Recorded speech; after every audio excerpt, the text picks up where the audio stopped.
चलो, अब दूसरी बात सुना रहे हैं। हमारे पास साधना सिद्धियों के लिए लोग आते हैं जो मेरे अपने हैं, कोई दूसरा नहीं आएगा, ये ध्यान में रखना। ये पहले से विधि का विधान है, तय है। वो पागल होगा वो आएगा जरूर, सही है। हमारे पास आते हैं, हमने शक्तियां सबको दी दे। कभी मैंने बोला कि आप वीडियो शूट करके दे दो? हाँ, बोला वीडियो शूट करके दे दो, तुम्हारा रिव्यू दो, तुम्हारा ये दो, तुम्हारा वो दो, बोला? इस बात को नोट करना, जज साहब नोट किया जाए, ये जनता ही जज है। हाँ, तुम लोग जज हो आज, मैं एक क्रिमिनल हूं, है ना, तुम लोग जज हो। हाँ, प्रदर्शन में करता हूं, प्रदर्शन करता हूं, इसका मतलब नहीं तुमसे मैं रिव्यू ले लिया कि नहीं आज तो मेरे ऊपर सवारी आया था। अब सुनना, यहां पे भी बहुत पागलपंती होने वाला है। एक दिनेश्वर महाराज का जो टारगेट है भक्ति देना, वो अपने लाइफ में कुछ अच्छा करें, जो भी करना चाहते हैं, ठीक है। हमारा काम क्या होता है, हमें भक्ति देना है। वो हमारे ही आए हैं, वो पराये नहीं है, हमारे आए हैं। उनको शक्तियां दे देते, वो चले जाते, उनको कभी हम वीडियो के लिए नहीं बोलते, ठीक है। वो अपने काम करते हैं, बस सम्मान है, गुरु जी गुरु जी गुरु जी। तो बेटा भी बोलेगा गुरु, क्योंकि वो चाहता है, शक्तियां दिया है, तो उसका मिसयूज मत करो, काम करो। और भी लोग हैं, नाम नहीं बताऊंगा, किसी को ब्रह्म दे देंगे तो बोले देखो मैंने ब्रह्म दिया था। क्या अनुभव था तुम्हारा? क्या अनुभव था? अनुभव बताइए, बताया जाए आपको क्या अनुभव? अरे ब्रह्म भेड़ुआ चोट तुमको अनुभव कराएगा क्या? भूत अनुभव कराएगा क्या? हाँ, या तो माता की शक्ति दे देते, वो अनुभव करके गदगद हो जाते। अब क्या बताओ, भूत है, चंडाल है, ये सब साले तुमको अनुभव कराएंगे, खा जाएंगे कच्चा। हाँ, तो उस पे भी रिव्यू चाहिए। हाँ, रिव्यू चाहिए। हाँ, मुझे गुरु जी बहुत अच्छा लगा, ब्रह्मदेव ने हमें बहुत आगे ज्ञान दिया। ब्रह्मदेव कहाँ से फाड़ेगा ये भी नहीं मालूम, चाहे वो दैत हो, ब्रह्म हो, पिशाच हो, चाहे चुड़ैल क्यों ना हो, सब उनके रिव्यू भर भर के उनके चैनलों पे होगा, है ना। ये हो गया, बड़ी बात है। ये बड़ी बात है बेटा। कहीं भी रहोगे, वो जब बोलेगा ना कि इसके खिलाफ तुम गाली दो, तो जाके गाली दोगे। बोले हमारे गुरुजी को दे दिया, अरे साले बरम लेके तू यहाँ आया, पंगा ले ले। ये सबसे बड़ा चंडाल इधर बैठा है, उससे पंगा लेगा क्या? हा? तो ये जो है दुनिया की एक ऐसी पाखंडता है, ऐसी लालच है कि तुम्हारे एक रिव्यू दिखाकर और भी चार आदमी को पकड़ेंगे। उनके पास कुछ होता जाता नहीं है, ठीक है। अब कितने लोग कहते हैं कि हम संसार में साधना कराने बैठे थे, सबको अनुभव हुआ था। अरे भैया, मैं बोलता जिसको कुछ नहीं आता ना, वो ये उपाय ले ले, ठीक है। तुम भी मूर्ख बना सकते हो किसी को। तुम शमशान में चले जाओ, ठीक है, शमशान में चले जाओ, शमशान में जिस एरिया में बिठा रहे हो वहां पे सिर्फ दारू ले लो, ठीक है, दारू ले लो, शमशान भैरव का नाम ले लो, वो तो आएंगे नहीं क्योंकि तुम्हारी सिद्धि है नहीं। और सबके ऊपर एक एक बूंद छिड़क दो, देखना सारे भूत चिटक जाएंगे। सारे भूत चिटक जाएंगे, कोई गांड में जाएगा, कोई सर में जाएगा, कोई पीठ में जाएगा। बोले गुरुजी महसूस हो रहा है। महसूस हो रहा है गुरुजी। अरे भैया, अरे भैया, ये क्यों ऐसे चमत्कार तुम्हारे किस काम में? अब चलो ठीक है, वो बंदा चले गया घर पे, तो बोले गुरुजी मेरी तबीयत खराब हो गई। तो बोले शक्ति का प्रभाव ही ऐसा होता है।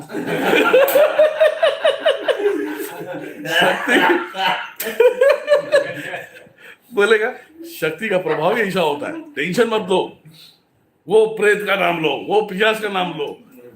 अरे भैया, ये क्या है यार?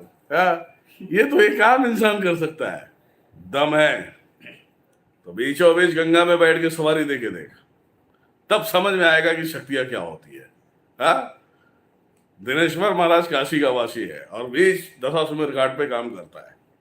हाँ, या कोई भी आ जाए कुछ भी बोले, उल्टा हो जाएगा, यहाँ के पुलिस वाले ही लेके जाएंगे, क्योंकि ये ऋषि मुनियों का देश है और काशी तो महान है। तो हमने तो एक एक साथ 100 को बिठा के दे देते शक्ति भैया। हम कभी नहीं कहते शक्ति देने वाला अवगढ़ होता है, महादेव होते हैं, काल भैरव होते हैं ना? हाँ? तो भैया ऐसे क्यों? अच्छा, ये तो तुम्हारे लिए जस्ट बिग पॉइंट बता रहा हूं कि ये तुम समझ लेते हो कि शमशान में शक्ति अनुभव हो गया, गलती से ठीक कर दिया, तो बोलेंगे ये 25 साल से बीमार थे, देखो इनका रिव्यू, अब वो बेचारा ठीक तो नहीं हुआ है, थोड़ा सा असर असर टाइप में थोड़ा सा कम हो गया है। बोले हाँ 25 साल से बीमार था मैं, मुझे गुरुजी ने ठीक कर दिया, वो जाने के बाद फिर फैलने वाला है वो। दरबार में जब तक दरबार में हो, जब तक तुम ठीक हो, और दरबार से बाहर गए बेटा फिर कुछ जाएगा। बोले वो सड़ी गया, तू गया था दरबार में, वो सारा क्या उखाड़ेगा मेरा, समझ गए? ऐसी हालत होती है। बताओ कैसा लगा? और भी ज्ञान देंगे, टेंशन मत लो। चलो बताओ। नहीं अरे अभी सीरियल नंबर चलेगा 1 2 3, अभी 2 हो गया, अभी और चलेगा। ठीक है, अभी और चलेगा। ठीक है, आज वादा करो तुम लोग, कहीं भी जाओगे जैसा मैं बोलूंगा वैसे ही करो। भागवत गीता पे हाथ रख के खाओ, जो कुछ भी मैं बोलूंगा वो दिल से एक्सेप्ट करोगे, और झूठा एक्सेप्ट नहीं करोगे, नहीं तो तुम्हारी बीवी भाग जाएगी।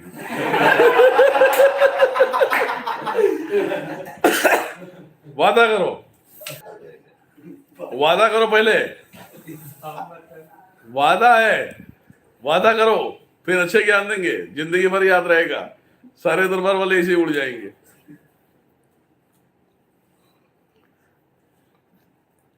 वादा है तरुण। आजकल हमें बहुत सारे ऐसे दरबार दिख रहे हैं, बहुत ऐसे दरबार बहुत सारे नहीं है कभी है। अब चलो मैं बता रहा हूं, बहुत सारे दरबार के केस हमारे पास आते हैं, वो चाहे कोई भी दरबार हो। अब आपने थोड़ा बोलना कम कर दिया है, ठीक है? अब सोचते जान दो यार, सुधरे तो सुधरे, नहीं तो भाड़ में जाए साले, है ना? पहली बात आप लोगों को ध्यान में रखना है, आप किसी भी दरबार में जाते हैं तो जल्दी किसी उस एरिया दरबार में जो भी रहेंगे तुम्हारे पास बैठे रहेंगे वो खबरी रहेंगे, ध्यान में रखना, कभी अपना डिटेल नहीं बताना। सही है? किसी दरबार में जाओगे तो अपना किसी को कुछ नहीं बताना है, ये पहले नोट करो। एयर को ना,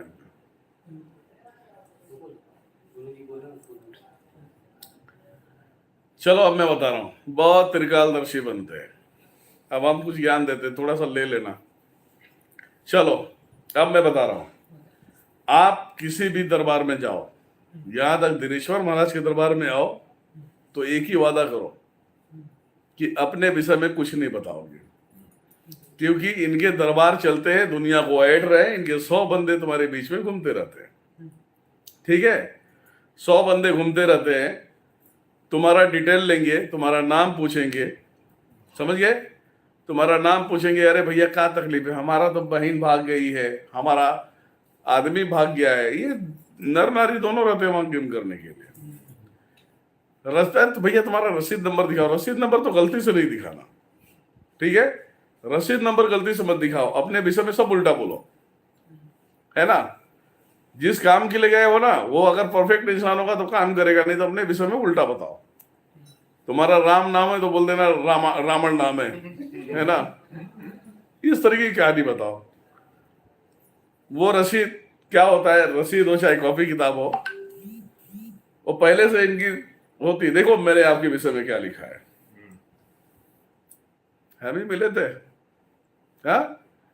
तो तुम लोग को क्या होता है, तुम लोग बता देते हो, वो लोग जाएंगे। पहले तो इनके दरबार में 50 लोग ऐसे ही बैठे रहते हैं, जब बोलेंगे तब उठ जाना, मैसेज कर देंगे, उठ आज तेरा नाम ले रहे, मोबाइल में बार बार देखेंगे, बोले हाँ रेडी है गुरुजी, टेंशन नहीं, है ना? तो ऐसे पाखंड में मत फंसो, ठीक है? ऐसे पाखंड में फंसने वाले फंस जाते। अब इतना ही है, सब लोग मेरे विषय में बोल देते हैं, क्या मेरे विषय में देख नहीं पाते क्या? हाँ, देख नहीं पाते? इतना सा खुलेआम जो है कि दे रहा है झटका, ये नहीं देख पाते क्या? त्रिकालदर्शी बनना जरूरी है। हम किसी के विषय में नहीं पूछते। हाँ, 2 3 क्या कई चीजें ऐसे हो गए, हम नाम नहीं बताते। तुम यहाँ फोन पे रहो या ना रहो, तुम कमेंट भी कर दिया, तुम्हारे माँ बाप के नाम दे दिया, एरिया का नाम दे दिया, मैं पूरी डिटेल दे देता हूं। इसे कहते हैं सत्य। क्या अमेरिका में तेरे पीछे कुछ लगा के रखा है क्या? कि वहां से कोई बताएगा कि गुरुजी इसका ये डिटेल ये है? अरे ये क्या है रे भाई, ऐसा नहीं करना है। अगर ऐसा करोगे तो आपका जिंदगी में काम होगा नहीं, ना ही तो आप ठीक हो पाओगे। ये नोट करो। सही बोला तो लिखो। मैं हर इंसान को सत्य बोल के परिचय भी करा देता हूं। सही है? परिचय कराता हूं ना? तुम लोगों के ऊपर कौन आने वाला तुमको पता है? हम तुम्हें इस यहाँ पे नाम बता देते, सवारी के टाइम में तुम्हारी ऊर्जा का नाम बता देते हैं, है ना? कोई अंधविश्वास मानता है तो उससे सामना भी करा देते हैं, है ना? हम वो है कि प्रमाण देते हैं, प्रमाण को हम छुपाते नहीं है, पूरा प्रमाण दे देते हैं। तुम्हारी खुजली भी बता देते हैं।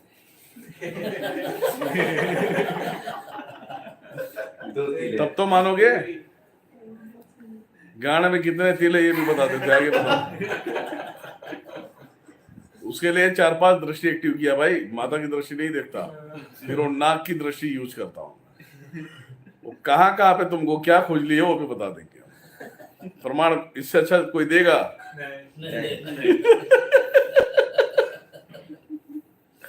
क्या खुजली मास्टर? वो चेक कर रहा था ना, वो चेक किया था। हाँ? तो इससे ज्यादा प्रमाण क्या चाहिए? हाँ? हंस क्यों रहा है? हंस क्यों रहा है? तो उसी में 2 तिलों पे हाँ चेक किया था, तिल जाके आपने बता के चेक करने गए थे। अच्छा, तूने चेक नहीं किया? हाँ, इधरी है, ऊपरी है, इधर राइट में। बारिश है तो मैं देखने गया था, क्या चल ऊपर ही है।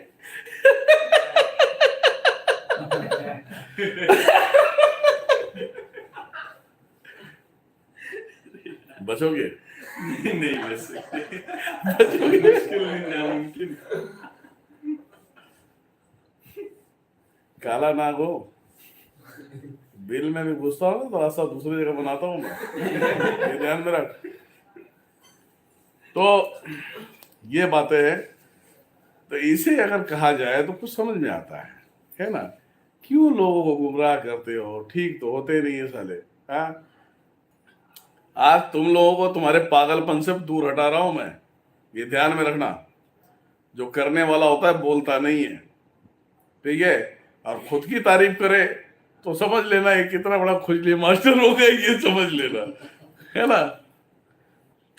बॉबी, तुम्हारे अंदर की भी झलक बता रहा हूँ, टेंशन मत लेना।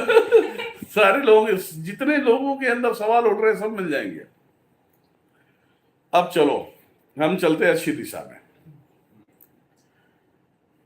आजकल आप सब जो परेशान होते हैं, उन परेशानियों का कारण क्या है?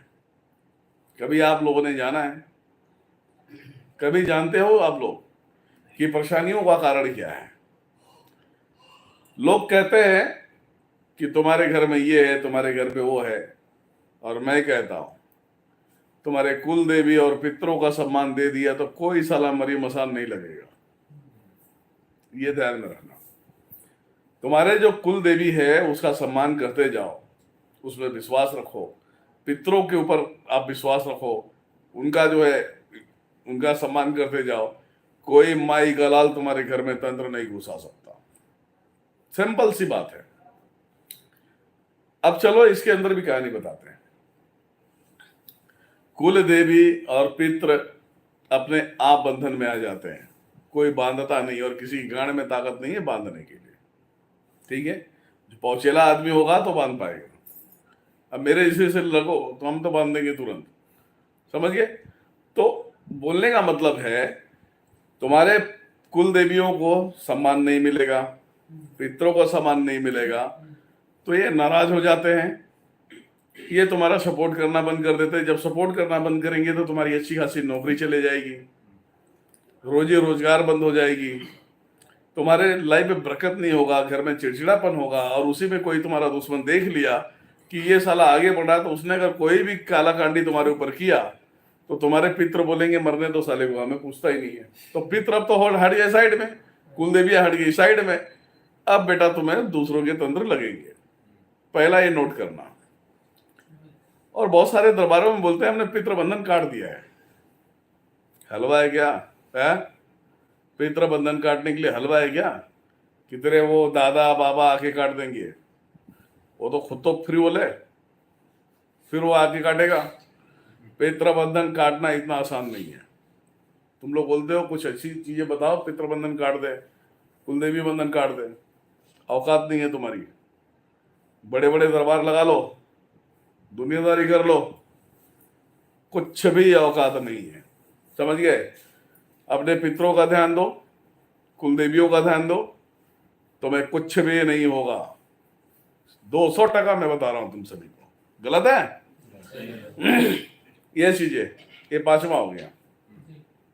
छठे बातों पे आ जाते हैं। छठा ज्ञान, आप कहीं भी जाओ काम के लिए, जो भक्त होगा वो देखने मात्र से 4 गालियां देने से ही वो काट देगा सब।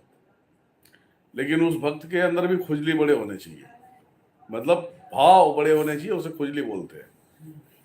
अब तुम्हारे पीछे अगर तंत्र लगा है, लोगों ने कोठी बना लिया, बनाने दो भाई, कोठी की समझ मरने वाले साले। ठीक है, अब सुनो, तुम्हारे ऊपर पहली बात तो जो तंत्र लगता है, एक बोल दिया कि मरगढ़ भेज दिया गया है। मरगढ़ में कितने शक्तियां चलती है आपको पता है? कितने चलती है? कच्चा कलवा, पक्का कलवा, आसान मसान, बहुत सारी चीजें चलती है। और उसको काटने के लिए वो सब सारी सिद्धियां होनी चाहिए। समझ गए? अब तुम्हारे पास काली माता है, तो काली माता तो अपनी तंत्र लेके जाएगी। भद्रकाली रहेगी तो वो भी नियम के अनुसार अपनी तंत्र लेके जाएगी। अब भद्रकाली आशु महारानी का तंत्र काटेगी तो बताओ बंगा होगा कि नहीं होगा? होगा कि नहीं होगा? क्यों काटेगी वो, ये बताओ? शमशान काली माता महिषासुर मर्दिनी की तंत्र काटेगी क्या? हाँ? अगर ये शक्ति है उसके पास है तो आप काम करा सकते हो। और ये सब नहीं है तो बेटा आप घर भी बेच के दे देना, ठीक नहीं होने वाले हो। आगे बताओ क्या करना है? हाँ? चलो, ये छठा था ना? जी। हाँ, ये छठा है जी। अच्छा लगा? जी। बता दे जाओ जी। चलो बोलो। अच्छे ज्ञान मिल रहे हैं आज तो हम बेटा, भरपूर ज्ञान देने बैठे हैं। देंगे, मुझे मालूम है 4 दुश्मन और खड़े होंगे, परवाह नहीं, एक सीक्रेट में जाएंगे साले। अब चलो 7वें नंबर पे चलते हैं। 7वां नंबर क्या होता है? 7वां नंबर होता क्या है ये बताओ? 7वें नंबर पे होता है प्रकोप। प्रकोप देवताओं की भी होती है, माताओं की होती है, ये प्रकोप होते हैं। एक बुरी आत्माओं का भी प्रकोप होता है, गाय का भी प्रकोप होता है, बैल का भी प्रकोप होता है। प्रकोप क्या होता है आप सभी को मालूम होना चाहिए। जब आपके घर में ढंग से खाना ना मिलता हो, समझ गए? ढंग से खाना ना मिलता हो, पैसे नहीं है, घर में झगड़े हो रहे, घर में अच्छे से व्यक्तित्व नहीं हो रहा है, आप मंदिर घूम लेते हो, बाबा घूम लेते हो, सब जगह वो ठीक ही नहीं होता, इसका मतलब आपके ऊपर प्रकोप लगा है। समझ गए? आप करोड़पति होते हो, रोडपति बन जाते हो, इसका मतलब प्रकोप लगा है। प्रकोप जो लगता है वो कोई नहीं हटा सकता, ये ध्यान में रखो। उसके भी रास्ते हैं प्रकोप को शांत करना, उसको हटाना। पहली बात कि आपके ऊपर प्रकोप है या नहीं, पहले उसे चेक करने वाला होना चाहिए। समझ में आया? प्रकोप है तो उसे चेक करने वाला चाहिए कि वो प्रकोप किस चीज का है। अब प्रकोप लगते कैसे है ये बता रहा हूं। ये 7वां है ना बेटा? प्रकोप क्या है अब इसे सुने। मान लिया जाए आपने किसी से पैसे लिया, ठीक है, बिजनेस के लिए लिया या किसी की जमीन ले लिया, छीन लिया, और वो जब मरेगा ना तो बददुआ देके मरेगा, उसे बोलते हैं प्रकोप, ठीक है। वो 7 पीढ़ियों में पलता है, तुम्हारी 7 पीढ़ियों को बर्बाद कर देता है। दूसरा, किसी दिव्य स्थान पे गए हो, देवी का स्थान है, और तुम्हारे मुंह से गलत वाणी से गंदी भाषाएं निकल गई है, वो देवी को, प्रकोप को काटना भी मुश्किल है, ठीक है। तीसरा, अपने फायदे के लिए उसकी हत्या कर देना और मरते मरते वो बददुआ दे देगा, वो प्रकोप है।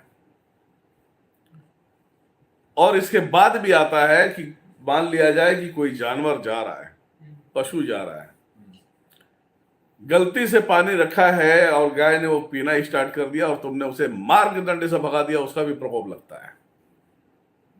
समझ गए आप? इस प्रकोप से तो तुम्हारा बाप के, दरबार वाले के बाप नहीं निकाल सकते। आगे बताओ, निकाल दिया तो स्टैम्प पेपर पर लिख देना, मैं लिखूंगा। मैं, जिसका प्रकोप होता है उसे मनाना होता है, जिसका प्रकोप होता है उसे मनाना होता है, और उसका जो भी सम्मान करना होता है वो कराना होता है, तब जाके तुम्हारी पिंड छूटेंगे बेटा, नहीं तो इसे मर जाओगे भूखे नंगे, तो भाई कोई सपोर्ट नहीं करेगा। यहां तक महादेव, माता, नारायण, भैरव जी भी नहीं सपोर्ट करेंगे। आगे बताओ, 8वां नंबर में क्या है? जितने भी बहनें हैं ये सब थोड़ा सा गौर से सुनेंगे, भाई जितने हैं वो सब गौर से सुनेंगे, और ये आप सबको सुनना है, इसे ध्यान रखना है। 8वें नंबर में आता है पति पत्नी के रिलेशन। 8वें नंबर में पति पत्नी के रिलेशन आते हैं, जो वार, समय, ग्रह, नक्षत्र देख के होता है। समझ में आया? इस संसार में कोई भी हराम का पिल्ला हो, ये ज्ञान दिया नहीं होगा। अब मैं ज्ञान देता हूं, वो ज्ञान को। सही समय क्या होना चाहिए? सही समय क्या होना चाहिए? एक दूसरे के अंदर लिप्त होने का सही समय क्या होना चाहिए पता है? 24 घंटा देवी देवताओं का रीडिंग होता है, 24 घंटा। बाकी के दिन में तो सब चलता है, चलो ठीक है, कोई टेंशन नहीं, नजर नहीं होता, क्योंकि दुनिया के ऊपर नजर होता है। अमावस्या आ गया तो उस समय नहीं होना चाहिए, ग्रह नक्षत्र आ गए उस समय नहीं होना चाहिए, अच्छे दिन आ गए पूजा पाठ के उस समय नहीं होने चाहिए, यह नहीं होना चाहिए। इसमें क्या होता है आप सभी को मैं बता देता हूं। मैं 8वीं का ये बहुत उत्तम ज्ञान है, इसे आप लोग धारण कर सकते हैं, अपना सकते हैं। मान लिया जाए कि समय चल रहा है, उस समय आप कुकर्म करते हो, तो ठीक समय क्या होना चाहिए? 1:45 बजे रात्रि, 1:45 बजे दोपहर, क्योंकि ये 2 टाइम दरबार लगता है उनका ब्रह्मांड में, माताओं का। तो 2 टाइम जो दरबार लगता है, सारे देवताओं को वहां हाजिरी देनी पड़ती है, और वहां पे उनके जो परिभाषा चलते हैं वो बहुत सटीक चलते हैं। उस दरमियान में उनकी दृष्टि तुम्हारे ऊपर नहीं होता है, तो उस दरमियान में तुम्हारी मर्जी, जो कुछ भी करना है करो। 3:45 बजे तक का खेल खत्म, ये ध्यान रखना। ऐसे में क्या होता है, तुम बिना टाइम का दुनियादारी करते हो तो तुम्हारे घर में आधे दिमाग के बच्चे पैदा होते हैं।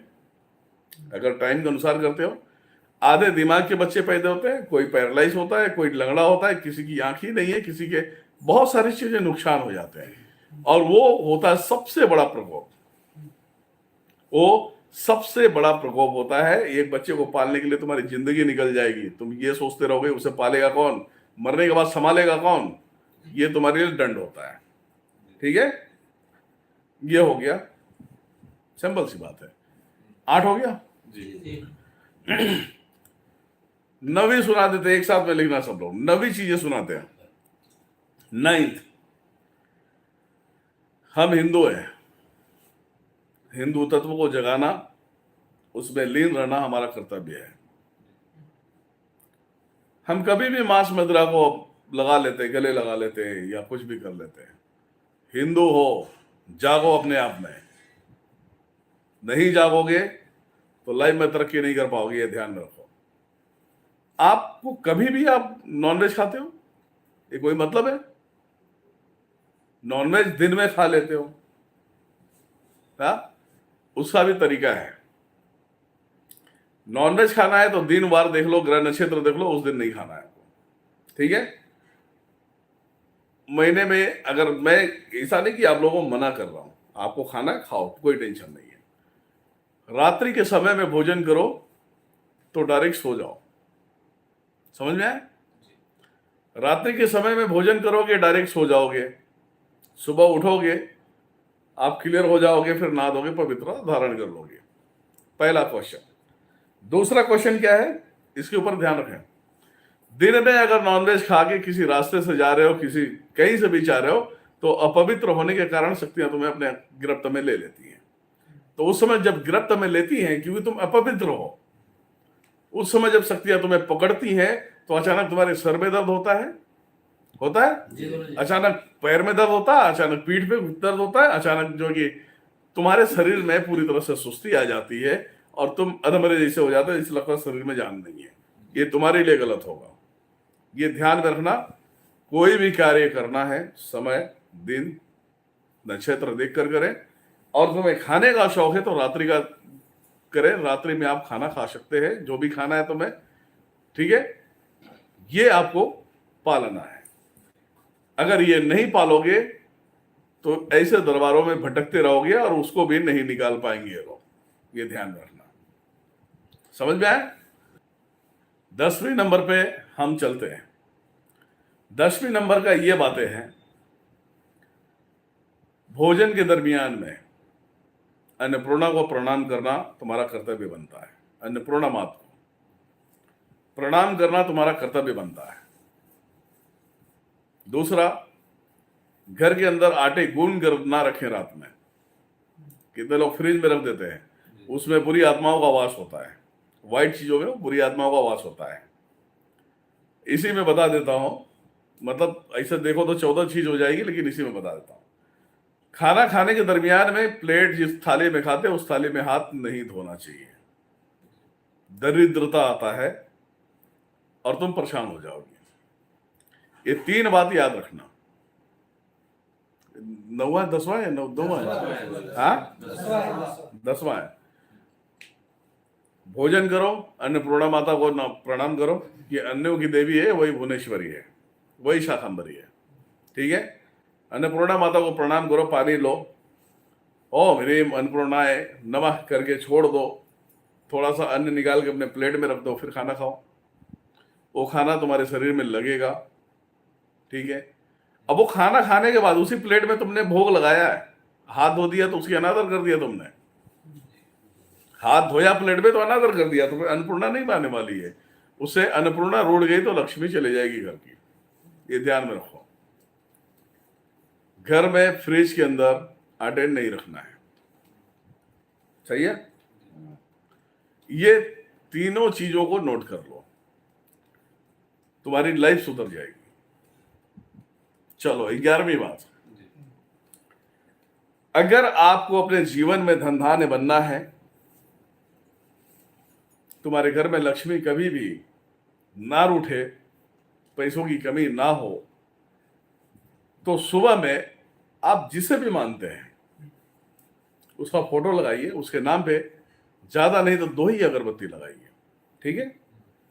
2 वैसे नहीं लगाना चाहिए, हमारे शास्त्रों के अनुसार गिनती है, गणना है। या तो 3 अगरबत्ती लगाओ या 5 लगाओ या 7 लगाओ या 9 लगाओ या 11 लगाओ या 17 लगाओ या 21 लगाओ, ऐसा होता। तो इतनी कैपेसिटी नहीं होता, 3 अगरबत्ती लगाओ। जिस देवी देवता को मानते हो उसे प्रणाम करो और ये अगरबत्ती एक दीपक जलाओ। जब तक तुम्हारे घर में दीपक और ये धूप दीप चलता रहेगा, जब तक लक्ष्मी कहीं नहीं जाने वाली है। समझ में आया? ये पालना सीखो। हिंदू हो तो इतनी सारी चीजें पालो तो सुखी रहोगे, और हिंदू नहीं हो तो बेटा मरना पक्का है।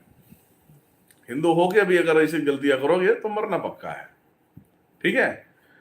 तो ये हमने 11 चीजें बताई है। अगर 11 चीजों का एक-एक करके वीडियो बनाते तो 11 वीडियो हो जाता, है ना? अब चलो बताओ कैसा लगा आप सभी को? गुरुजी